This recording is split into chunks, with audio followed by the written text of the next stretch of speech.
Hi, folks. I'm Herb Stevenson. This is revealing natural passages, revealing the unmarked doors of life. The last time I talked about the four laws of change and said that I'd like to talk a bit about doubt. Doubt is an interesting concept. If we look at it uh, as a process instead of what oftentimes we look at it as a fact, in the sense of an unwavering uh, concern about moving forward, we get lost. And it causes many times one of the undermining aspects of the change. So, what I'd like to talk about a little bit is about that process. What does that look like, and what can you do about self doubt? So, doubt, uh, a definition I like to use is the insidious seed that undermines most change processes personally and generally, actually, within most organizations. It starts taking commitment away from the change process, whatever that might be.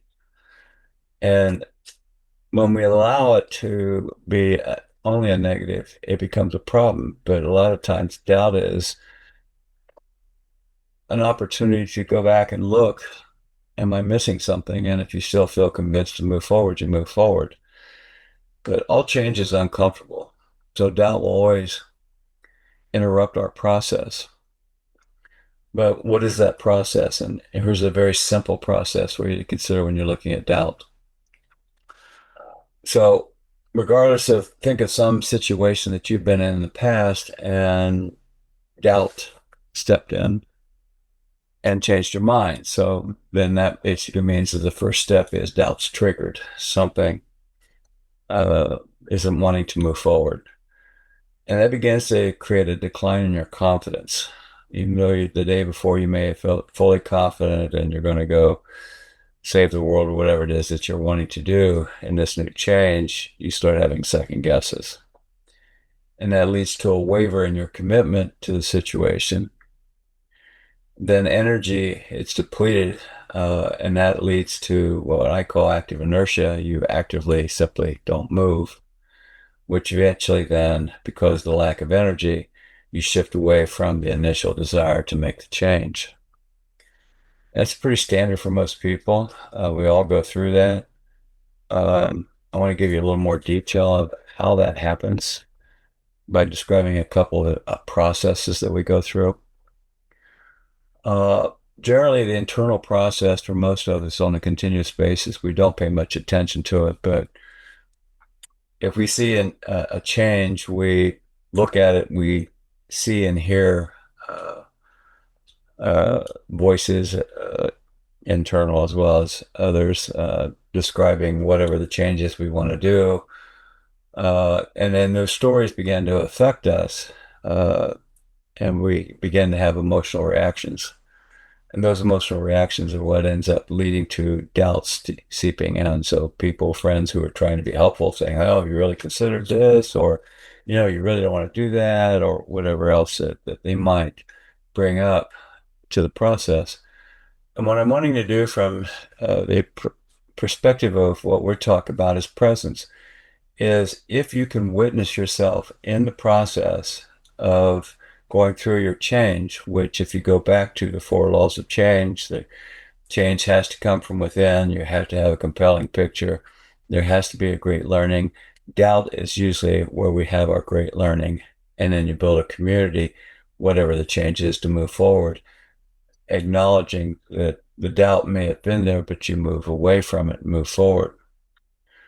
So example of that with not witnessing is just that you're in autopilot, as I like to refer to, as you go through a process like this. I sense the proposed change, whatever that is, and it's usually a felt sense. And so a felt sense is going to impact us directly that way. And from that, I select data from what I've observed and internally sensed. And what that basically means is we filter out a whole lot of things initially, and we build a case towards doing something we want to do. And later is when the doubt seeps in. But and the way that happens is I may I begin to observe behavior, make a decision. So I have a historical meaning to data from a personal and a cultural perspective. In other words, this is good, that's bad. And as I make meaning of this change, I make assumptions about this possible change. What's my life going to look like? On one side, if I'm running away from something, I'm going to idealize it, and I'm pursuing something that will feel better. Maybe, maybe not. That's why I felt sense is so important. Is I felt sensitive is I already experienced what it's going to be. Then I draw conclusions based on my assumptions, and those conclusions are when I'm going to do this or I'm not going to do that. And this is where again doubt steps in. People start impacting you, or your own thought processes start impacting you. And that's when we go back to the original things. Is once doubt steps in, we start losing energy, commitment. We move into active inertia. And so what ends up happening is from a historical point of view, is even though we've idealized to move forward to something else, we're really not present to the situation. So another way of doing this is to witness yourself. So I witness myself looking at the change that I seek, and I acknowledge I am a phrase that I've been using recently is acknowledging you're both the painter and the painting. You're the painter because you are creating this new reality, and the painting is that future reality. And so you are painting and being the painting simultaneously. And when we begin to realize this dynamic of these two parts of ourself, we begin to realize how we create our sense of self, and as a result, also how we eventually allow doubt to take over versus being very clear about our felt sense of what it is that we want to change. So when we go through this process, it's the same thing. And my witnessing myself is I begin to witness my process of going through those initial stages of doubts triggered. I began to have a decline in confidence.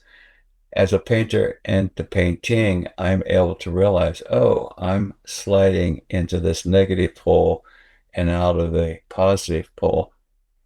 Just acknowledging that process allows you then to sit still for a minute and saying, okay, I still want to do this. These are things, socially or otherwise, that are getting in the way because they're eroding my confidence. It just simply means slow down a little bit and saying, do I still believe in this vision, this compelling picture that I have to move forward? If you do, then you're able to move forward. If you wane, your energy will deplete, you'll go into active inertia, and then you'll shift away from the ultimate process. So one of the ways, and we'll be putting this up, a slide that I use is a table, a graphic, and I'm going to go through it, and it's called the self-doubt cycle and choices. And as a witness to yourself, what ends up happening is that you're able to begin to recognize the various processes that you might go through or that you have created for yourself that has preempted you from moving forward and unfortunately allowing self-doubt to seep in and undermine you.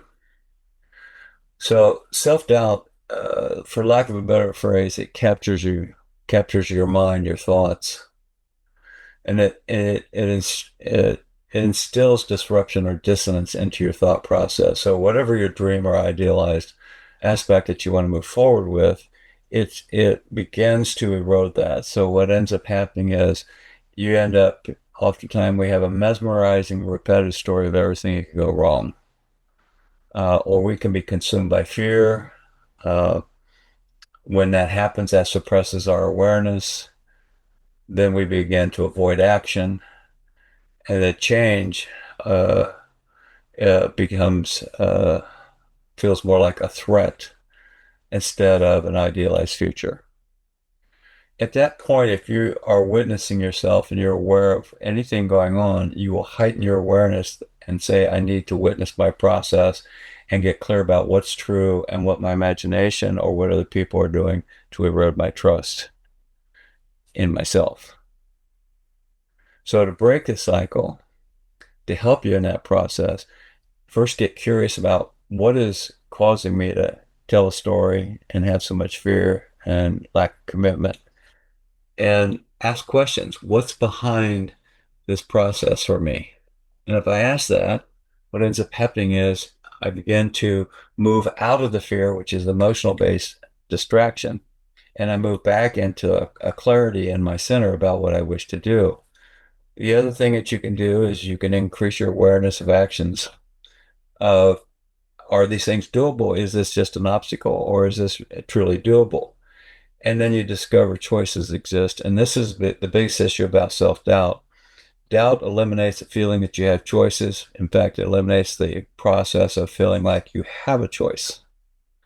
So this would be a place as a witness.